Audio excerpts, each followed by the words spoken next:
Le sport et le pouvoir, voilà deux mondes qui, à première vue, n'ont rien à voir. Mais en réalité, ils sont bien plus liés qu'on ne le pense. Aujourd'hui, on va explorer ensemble les coulisses de cette relation, pour le moins fascinante. Le sport, ça rassemble. C'est une langue universelle. Et surtout, c'est apolitique. On a tous déjà entendu cette phrase, pas vrai? C'est une idée super réconfortante. Le terrain de jeu, vu comme une sorte de parenthèse enchantée, loin de tous les conflits du monde. Un endroit où seule la performance compte. Mais est-ce que c'est vraiment aussi simple que ça?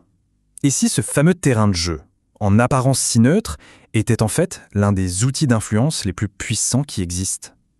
C'est précisément ce qu'on va décortiquer. Allez, entrons dans le vif du sujet. Cette utilisation du sport par les États, ce n'est pas du tout improvisé, non.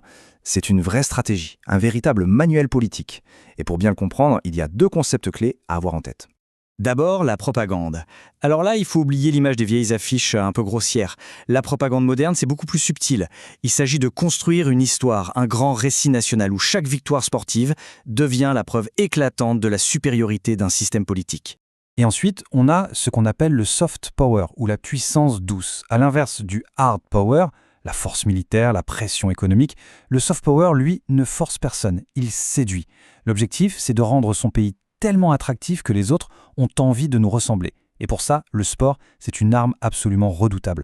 Et pourquoi est-ce que ça marche si bien avec le sport? Eh bien, pour plusieurs raisons. Déjà, l'audience est planétaire. On touche des milliards de gens en un claquement de doigts. Ensuite, le sport déclenche une émotion collective hyper puissante, presque viscérale. Le temps d'un match, le monde se divise en un nous contre eux, et ça crée une identification nationale surpuissante. Et le plus malin dans tout ça, c'est que ça se passe sous un vernis de neutralité. Le message politique est là, mais il est caché derrière la compétition.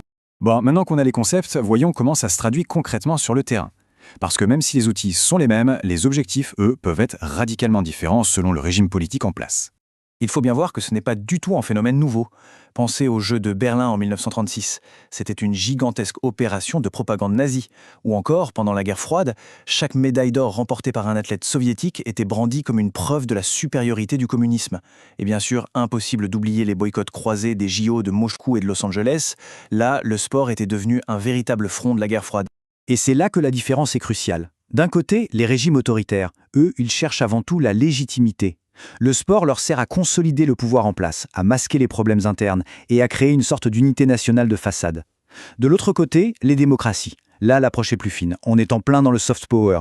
On cherche à renforcer son image, à promouvoir ses valeurs comme la liberté ou l'ouverture, bref, à se vendre comme une nation moderne.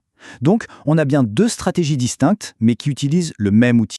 Parlons maintenant de la catégorie poids lourd. Rien n'illustre mieux ce phénomène que les méga-événements comme la Coupe du monde de foot ou les Jeux olympiques. Ce ne sont plus des compétitions, ce sont de véritables scènes de théâtre géopolitique. Les exemples récents sont particulièrement parlants. On a eu les JO de Pékin en 2008 qui étaient clairement conçus pour montrer au monde une Chine nouvelle, puissante et ouverte. Plus près de nous, la Coupe du monde 2022 au Qatar, une opération massive de ce qu'on appelle le sportswashing. En gros, c'est l'art d'utiliser le prestige du sport pour faire oublier des réalités plus dérangeantes. Et bien sûr, on ne peut pas ignorer les investissements colossaux des monarchies du Golfe dans les plus grands clubs européens. C'est exactement la même logique de soft power. Mais au milieu de tout ça, de ce grand jeu entre les nations, il y a l'acteur principal, l'athlète. Alors, s'implique-t-il au service de l'État, ou est-ce qu'il peut lui aussi jouer son propre rôle? C'est tout le dilemme qui se pose à l'athlète. Porte-drapeau de son pays ou porte-parole de sa conscience. Il se retrouve souvent coincé entre la fierté nationale, une pression politique énorme et ses propres convictions. C'est une position d'une complexité incroyable. On peut presque dessiner un parcours type. Au début, l'athlète est érigé en symbole national. Puis, il subit une pression intense pour devenir un ambassadeur du discours officiel. Mais parfois, et c'est là que ça devient passionnant, l'athlète se retourne. Il utilise ces tribunes qu'on lui a données pour porter un message de protestation et il devient à son tour un acteur politique extrêmement puissant. Bon, comment on rassemble toutes ces pièces du puzzle? En fin de compte, le sport est un miroir assez complexe de nos sociétés. Et la façon dont on le regarde, nous, en tant que spectateurs, a aussi toute son importance. Et c'est ça, tout le paradoxe. Le terrain de sport, c'est un espace disputé. D'un côté, le pouvoir essaie de s'en servir pour diffuser son message. Mais de l'autre, c'est aussi l'un des rares endroits au monde où un simple geste de protestation peut avoir un écho planétaire, quasi instantané. C'est un véritable champ de bataille symbolique. Tout ça nous amène à une dernière question, une question pour chacun d'entre nous.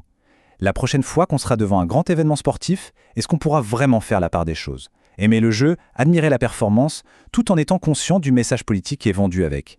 La réponse, évidemment, n'est pas simple. Et c'est peut-être à chacun de trouver la sienne. Merci d'avoir suivi cette analyse.